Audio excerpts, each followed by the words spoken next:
tujuan kita di Masjid Nabawi salah satunya adalah untuk mendengarkan ayat-ayat Al-Quran dan hadis-hadis baginda Rasulullah SAW.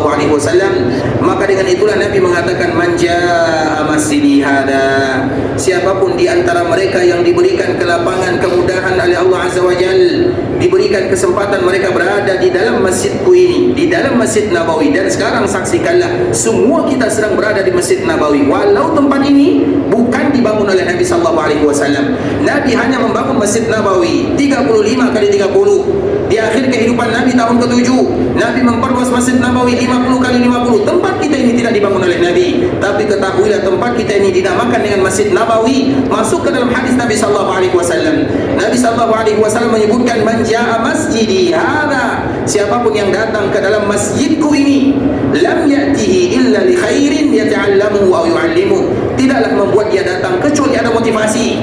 Apa motivasinya? Belajar agama Allah Subhanahu wa taala, mendengarkan ayat-ayat Allah dan hadis-hadis Nabi. Fa huwa bi manzilatil mujahidi fi sabilillah, maka dia ibarat orang yang sedang berjihad di jalan Allah Subhanahu wa taala.